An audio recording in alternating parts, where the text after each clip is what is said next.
Gardez silence, et moi l'Éternel, je combattrai pour vous. Exode chapitre 14, le verset 14. Ils étaient en Égypte et il sort. Devant eux, c'était la mer Rouge et derrière eux, c'était leur grande armée des Égyptiens. Il le réclamait pour le faire retourner encore en Égypte. C'est comme pour dire que Pharaon, il se disait en lui-même, j'ai commis une grosse erreur en libérant ce peuple. Lorsqu'ils ont commencé à crier sur Moïse que nous voulons maintenant mourir, c'est maintenant ou jamais qu'on restera des cadavres. C'est alors que l'Éternel a libéré la parole sur Moïse. Dis-leur qu'ils gardent silence et moi, El Shaddai, je combattrai pour eux. Qu'est-ce que cela signifie garder silence? 1. Garder silence parle que de garder la foi. La foi commence quand Dieu n'agit pas, quand Dieu ne répond pas, quand il n'y a rien. Tu as jeûné, tu as espéré un miracle, mais il n'y a rien qui se perce, il n'y a rien qui s'opère. Tu te demandes, qu'est-ce que j'ai fait encore pour rester statico et Dieu restait silencieux? Dieu ne bouge pas. J'aimerais simplement te dire, il m'a été recommandé d'édifier ta vie. Lorsque le diable va menacer ta vie, lorsque le diable va opérer dans cette dimension d'agression, tu dois garder la foi. Car la foi est plus grande que les diables, est plus grande que la sorcellerie de ta famille. Dieu, il sursaute à cause de ta foi. Dieu, c'est un homme de foi. Il a parlé. Et les choses qui n'existaient pas ont existé. Il a parlé. Les cieux et la terre ont existé à cause de la foi de Dieu. J'aimerais dire que la nourriture que Dieu mange, c'est ta foi. Comment Dieu il peut se nourrir de ta foi? C'est lorsque tu es attaqué, tu as perdu l'emploi, tu as perdu le mariage, tu as perdu même la santé, mais tu continues à espérer en Dieu. Cependant, ce moment-là, Dieu parle à la sorcellerie de ta famille. Dieu parle aux sorciers qui te combattent. Dieu parle au diable. Regarde maintenant. Il est mon fils. Elle est ma fille.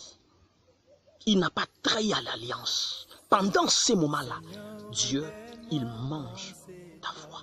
Car il est écrit, le juste, il vivra par sa foi. Tu vas opérer par la dimension de la foi. Soyez commandés, soyez téléguidés par la foi. La foi, c'est regarder la croix de Jésus. Ton histoire ne finira pas mal. Que l'Éternel te bénisse abondamment. Garder silence, deuxièmement, se garder la parole de Dieu en toi. Colossiens 3,16, que la parole de Dieu habite en vous abondamment. J'aimerais adresser une parole de foi en vous. Là où tu seras limité, la parole de Dieu, elle restera illimitée.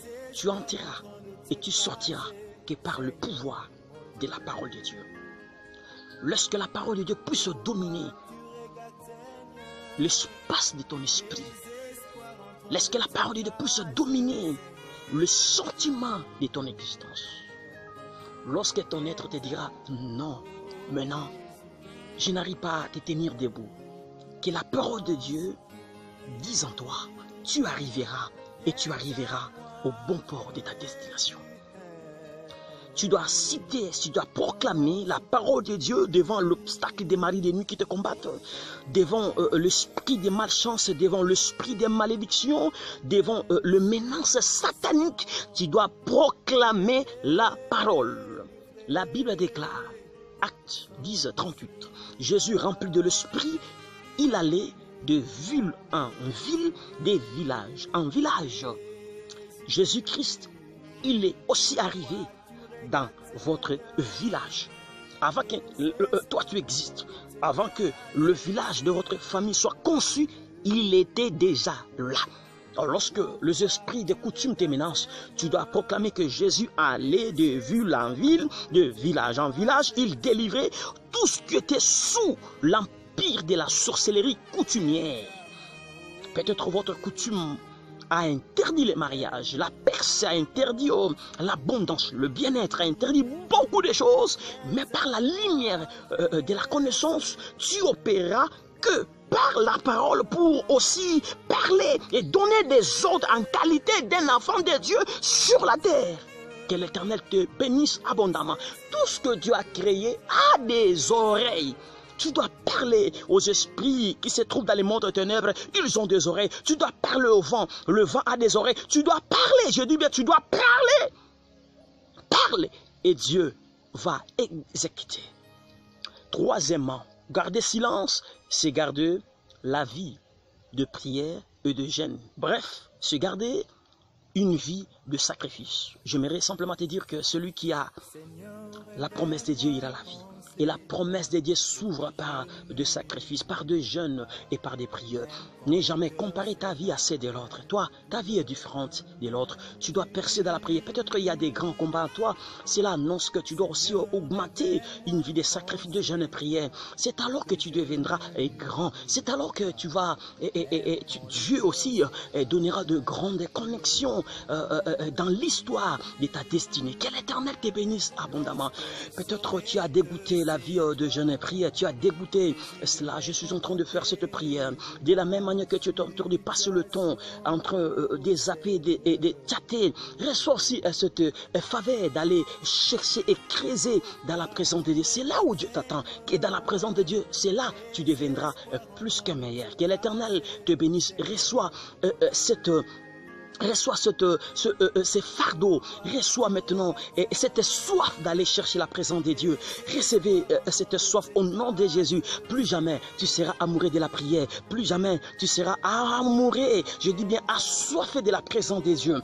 Que l'Éternel te donne ce goût d'aller chercher sa face. C'est dans sa présence tu raconteras le merveille de ta destinée. Dieu, on les cherche. Que l'Éternel vous bénisse abondamment.